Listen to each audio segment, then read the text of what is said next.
তাইওয়ানে ভারী বৃষ্টি, বন্যা ও ভূমিধসের ঝুঁকি মোকাবেলায় উদ্ধার তৎপরতা।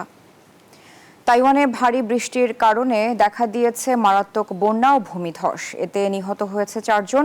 নিরাপদ স্থানে সরিয়ে নেওয়া হয়েছে প্রায় 6,000 মানুষকে। ভারতের উত্তর ও পূর্বাঞ্চলে টানা বর্ষণের ফলে দেখা দিয়েছে চরম জলাবদ্ধতা।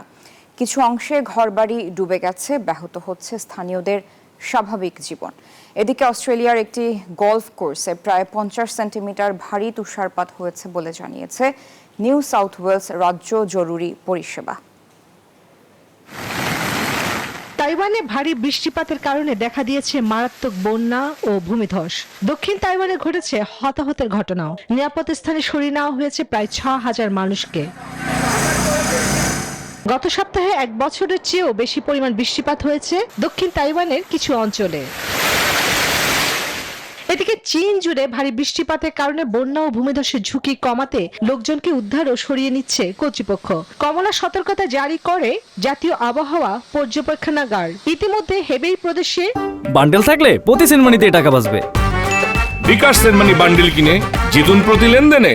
লাউদাওহে টাউনশিপে ভূমিধসের সংখ্যায় 100-এরও বেশি বাসিন্দাকে নিরাপদ স্থানে সরিয়ে নেওয়া হয়েছে। অপরদিকে ভারতের উত্তর ও পূর্বাঞ্চলে ভারী বর্ষণের ফলে দেখা দিয়েছে চরম জলাবদ্ধতা। সোমবার উত্তর ভারতের কানপুর শহরে টানা বৃষ্টিপাতে জলাবদ্ধতার সৃষ্টি হয়েছে, ব্যাহত হয়েছে স্থানীয়দের স্বাভাবিক জীবনযাত্রা।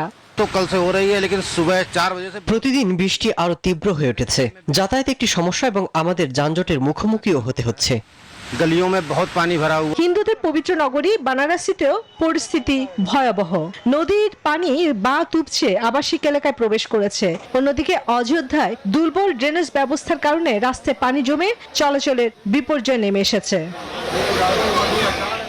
এদিকে অস্ট্রেলিয়ার একটি গলফ কোর্সে প্রায় 50 সেন্টিমিটার ভারী তুষারপাত হয়েছে বলে জানিয়েছে নিউ সাউথ ওয়েলস রাজ্য জরুরি পরিষেবা বিভাগ। কর্তৃপক্ষ জানিয়েছে পূর্ব অস্ট্রেলিয়ার বেশ কয়েকটি শহরে কয়েক দশকের মধ্যে সবচেয়ে ঘন তুষারপাতের স্তরে ঢেকে গেছে।